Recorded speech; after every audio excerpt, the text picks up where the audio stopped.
bien, salut YouTube, c'est Poney et j'espère que tu vas bien. Allez, on se retrouve aujourd'hui pour la continuité d'une série de vidéos que j'avais fait depuis un petit moment. Il s'agit de la création d'une réplique, alors à la base de HK416 DevGru, et on va voir que j'ai un petit peu modifié mes plans. Allez, on se retrouve tout de suite.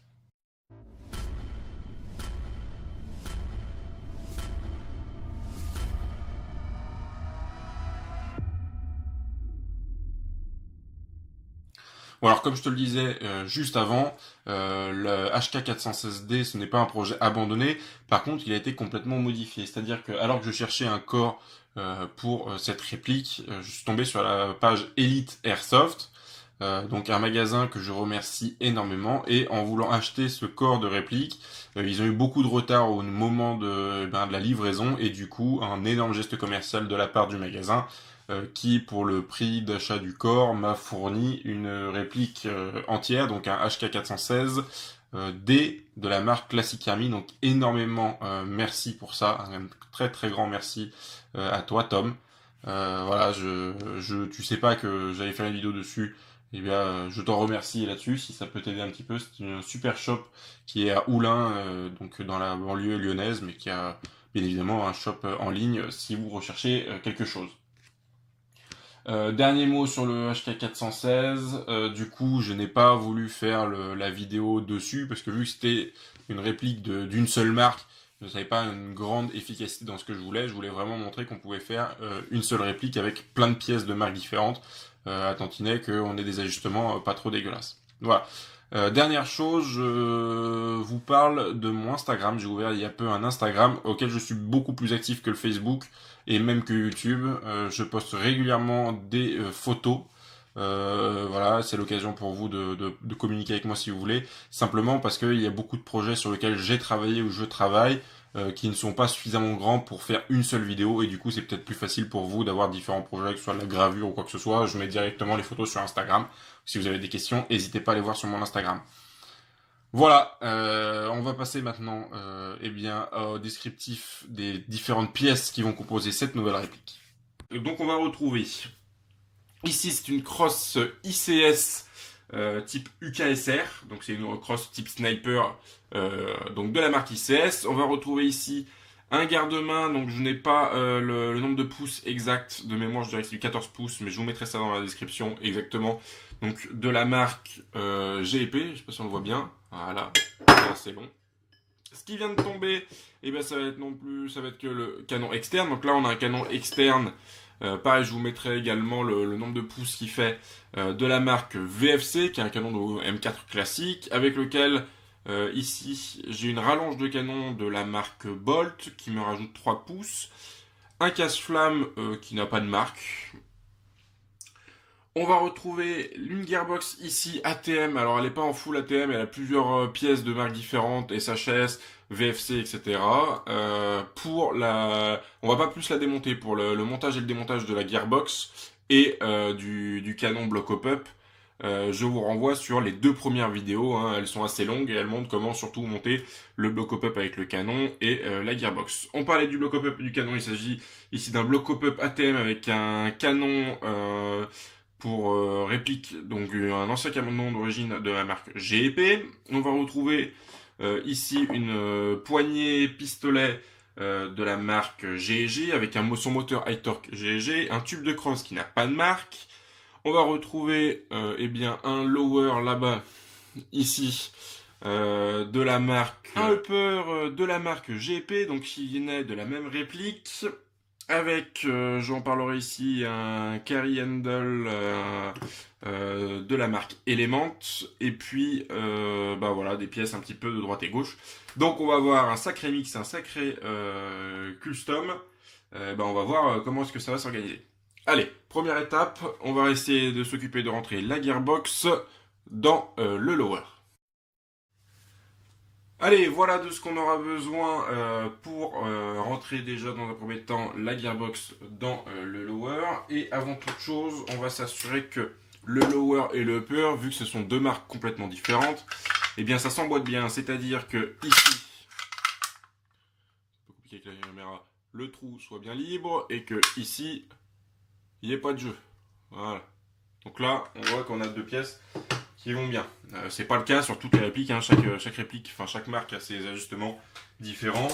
Donc on peut pas se permettre d'avoir une réplique avec beaucoup trop de jeux. Alors avant toute chose, parce que forcément j'ai oublié, j'ai commencé à mettre la gearbox, mais c'est que d'habitude j'ai pas le corps comme ça, mais là vu que j'ai tout enlevé, bah, forcément il va m'arriver plein de choses. La première chose, on voit ici qu'on a deux goupilles, donc une qui va tenir toute la partie upper et garde-main, et puis une ici qui va tenir la gearbox, une qui est juste ici là.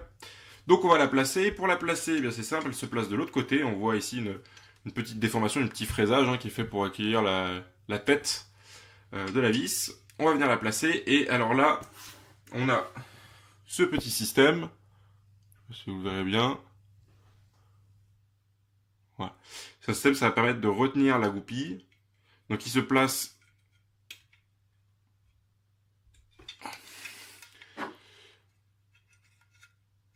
et on le voit bouger, il se place juste ici en fait dans une petite gorge de la goupille. Et en fait ça va permettre d'éviter qu'elle sorte. Et puis lorsqu'on aura remis la goupille, eh bien ça va permettre de sécuriser un peu la goupille pour pas qu'elle tombe toute seule. Voilà. Donc on remet la gearbox à nouveau, donc on refait passer le câble d'alimentation au niveau du trou ici. Hop. Les deux câbles moteurs, le plus moteur et le moins moteur, au niveau des trous ici. Donc là où on va mettre la poignée, le moteur se trouve dans la poignée sur un M4. On joue un petit peu avec l'alignement parce que là, il y a un petit peu tous les alignements qui font en face entre le cul de la gearbox, le cul du lower. Donc là, ça doit rentrer pas en force, mais là c'est bien aligné. On fait attention à ce que la détente soit bien dans le trou aussi pour la détente. Donc là, c'est juste avec la gearbox passe, il y a un petit peu d'ajustement à faire, mais ça rentre sans trop de problème. Voilà, la gearbox est rentrée, donc pas sans mal parce que c'est vraiment bien ajusté. Mais voilà, là elle est rentrée, elle est impeccable. On voit bien que ici le trou qui est dans la gearbox et le trou qui est au niveau du lower est bien aligné. Donc première chose, on va pouvoir pousser la goupille. Donc on aligne bien tout et donc là la goupille elle rentre sans forcer. Et là elle est bloquée, la goupille ne tombe pas. Donc ça c'est parfait. Premier point réussi. On laisse pour l'instant tout ça, on va s'occuper vraiment de bien mettre, parce que là on voit que la gearbox bouge quand même dedans. C'est normal, il va nous manquer des choses. Donc première chose, on va mettre la goupille ici. Hop.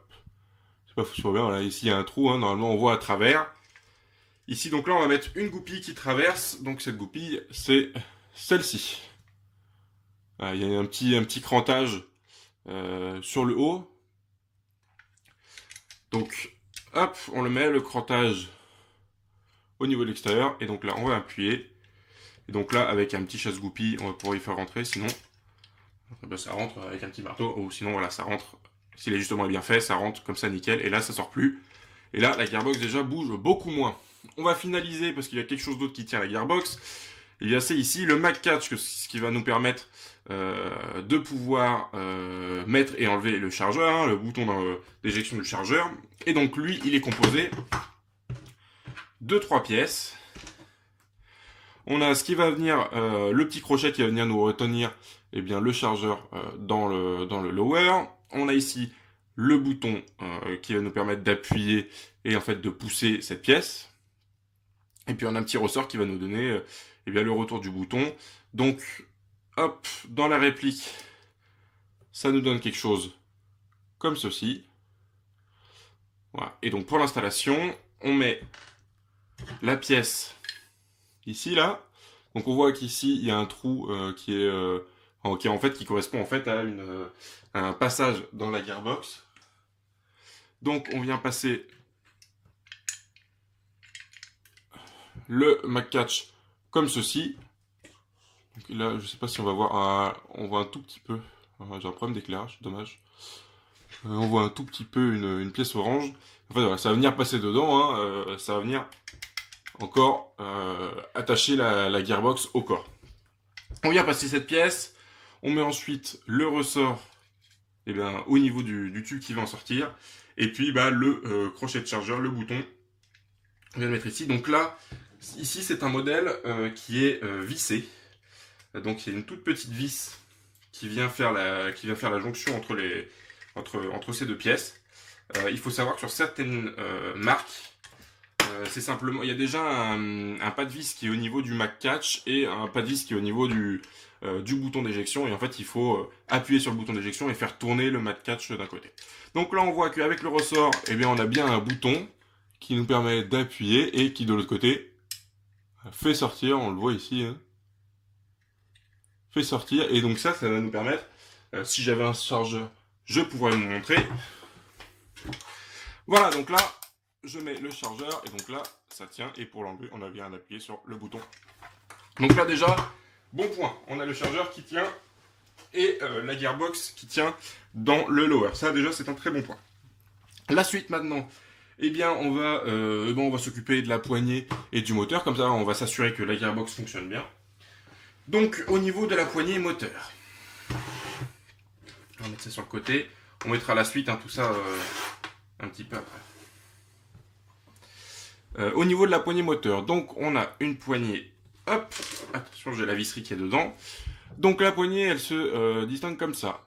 On a un grand trou afin de pouvoir installer le moteur et sur le dessus de la poignée on a une plaquette avec un grand trou au milieu pour pouvoir faire passer l'axe du moteur, deux trous sur les côtés afin de pouvoir faire passer les câblages qui vont alimenter le moteur et là 4 petits trous ou sinon 2 petits trous qui sont sur les diagonales et qui vont venir se fixer directement sur la gearbox.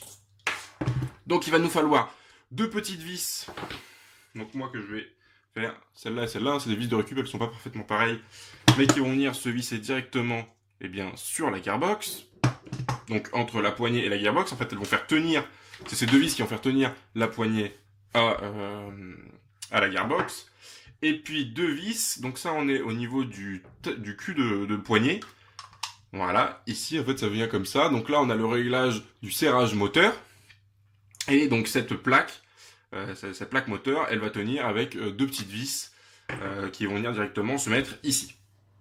Voilà, donc on s'occupe de ça, on monte la poignée déjà à l'intérieur. Et puis ensuite on mettra le moteur. Hop là, j'allais oublier, vu que je vous dis, j'ai vraiment pas l'habitude de venir enlever... ce que j'ai le moins l'habitude, c'est de venir enlever cette goupille et puis celle qui est ici. Hein, d'habitude, elles sont solidaires. Donc, comment les mettre, celle-là? Eh bien, alors, on voit déjà un tube en surimpression qui est ici un tube creux et qui va nous permettre, au bout, on voit un petit trou. Voilà.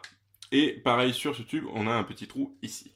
Et en fait, ça va venir faire tout un système qui va nous permettre de garder notre goupille. Donc, c'est un peu la merde. Donc, c'est-à-dire qu'il y a un petit ressort, hein. On voit que ça a été usiné au niveau de l'attache ici. Je sais pas si on verra. Ouais. On voit que ça a été usiné. Donc ça va nous permettre de faire passer un ressort. Voilà. On a une petite goupille qui est maintenue sous pression. Pardon, c'est pas celle-ci. Une petite goupille, celle-ci, qui est maintenue sous pression par le ressort. Et en fait, qui va venir... Hop. Là. Et qui va venir en fait se loger dans la goupille principale. Et on voit ici une gorge, et en fait elle va venir se loger, la toute petite goupille va venir se loger dans la gorge, et vu qu'ici on a un arrêt, et en fait la goupille, une fois en position verrouillée, elle ne bougera pas, et lorsqu'on l'enlèvera, hop, la petite goupille qui viendra se loger dans la position arrêt ici, viendra empêcher la goupille de partir, et laissera quand même suffisamment de jeu pour pouvoir désassembler le haut et le bas de la réplique. Donc pour la mettre celle-là, c'est un peu la merde, oui et non, hein, et faut se débrouiller, il faut, voilà. Le mieux pour réussir à faire, ça va être de venir, avec notre goupille principale, pousser sur le ressort de la mini goupille, voilà, là ça tient, on voit, et donc là il suffit de venir appuyer, et donc là ça y est, la goupille est mise en place, voilà, on voit, on peut l'enlever, enfin on peut la décaler, de manière à laisser passer ensuite par la suite le upper. Par contre, on n'enlèvera pas la goupille, hein, elle est verrouillée du corps. Donc voilà, ça c'était important de le montrer lorsqu'on faisait le lower, bon parce que ça fait partie du lower. Et puis pareil, on va avoir le catch. Alors le bolt catch c'est une toute petite pièce. Ici il n'est pas fonctionnel, donc c'est une pièce simple. Hein. Elle va venir se placer ici, voilà.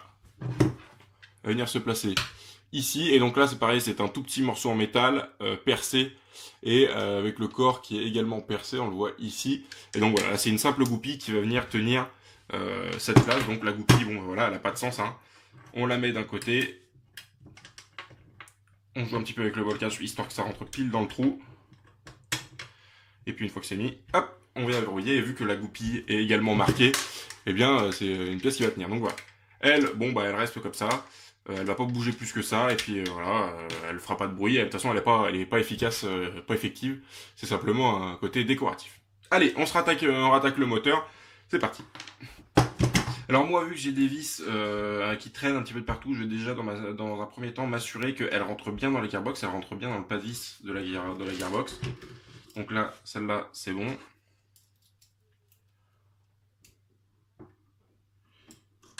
Alors là, je les montre en linéaire, mais dans la vérité, vu qu'on met que 2 vis, on va essayer de les mettre en diagonale. Là, je le montre parce que c'est beaucoup plus simple comme ça à la caméra. Mais normalement, celle-ci,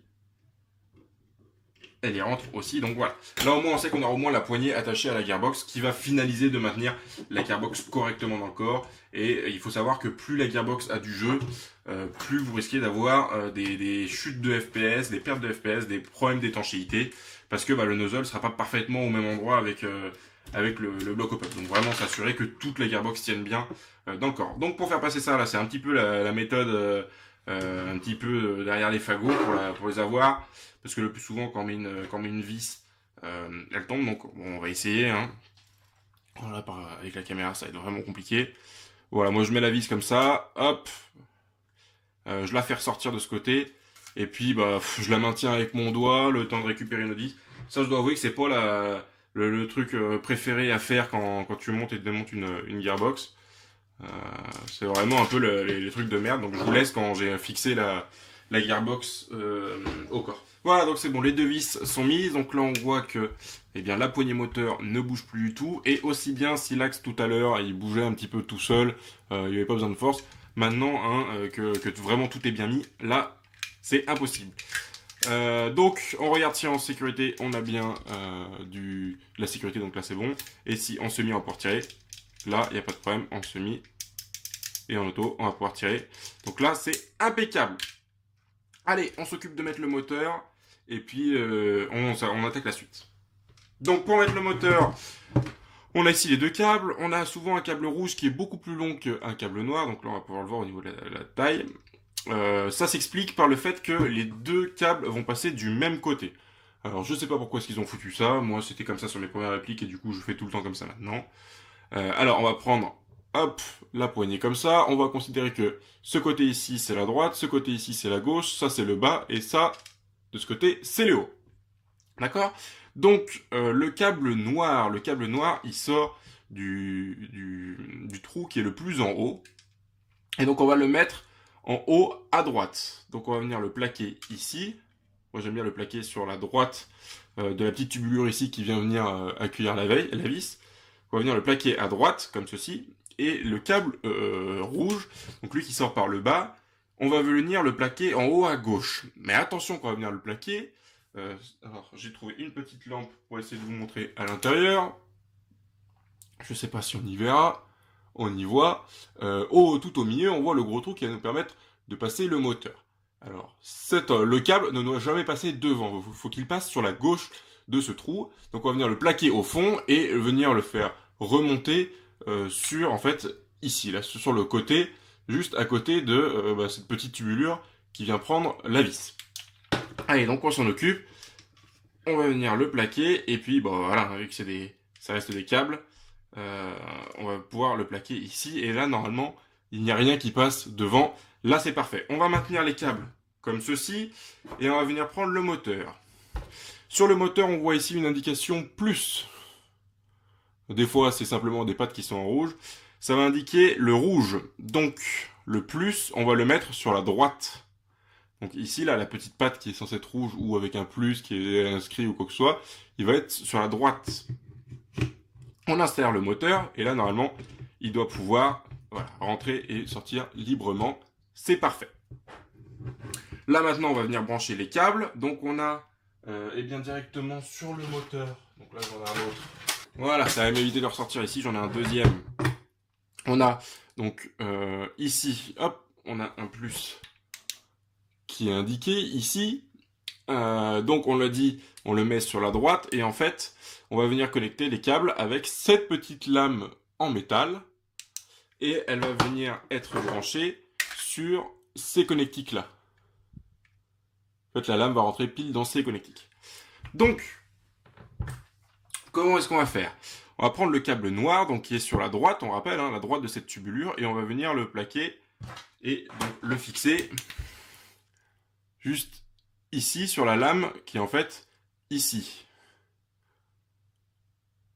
Sur le moteur, on peut reconnaître strictement. Donc en fait, le moteur est comme ça et on va venir l'appliquer sur la lame qui est ici, voilà. Donc on reconnaît souvent le rond avec le ressort et les charbons moteurs qui sont ici. Voilà, on va le mettre juste sur le côté, c'est une petite lame et normalement ça rentre impeccable et ça doit être juste ajusté pour ne pas sortir. Voilà, avec le câble qui va venir faire un U comme ça. Le rouge, on va venir le passer au-dessus du noir et on va venir le fixer ici. Donc sur notre moteur toujours, le plus est à droite et on va venir donc le fixer ici, juste ici, sur la petite lame. Donc c'est pareil, on va venir, hop, y fixer. Et donc là, c'est fixé, les deux connecteurs sont bien mis. Donc là, normalement, il y a de l'électricité qui doit aller jusqu'au moteur. Pour essayer, on va mettre eh bien, la plaquette moteur. Donc là, normalement, on fait attention à ce qu'il n'y ait pas des câbles qui viennent se mettre sur les petites tubulures, les petits trous ici, où il va y avoir les vis, pour éviter que les câbles soient pincés. On va venir mettre eh bien, le capot moteur. Et donc là, il nous reste deux vis à mettre. Voilà, avec un tournevis aimanté, forcément, il faut que ça sorte du creux.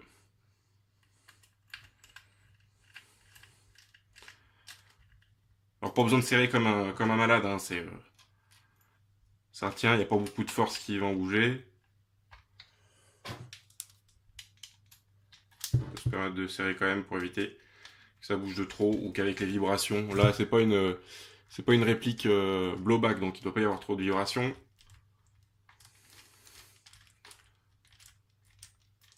Voilà. Quand je fais un bon contact, je m'arrête. Et donc là maintenant, on va voir si on a bien du jus qui passe au moteur et si la gearbox est correctement alimentée et fonctionne correctement.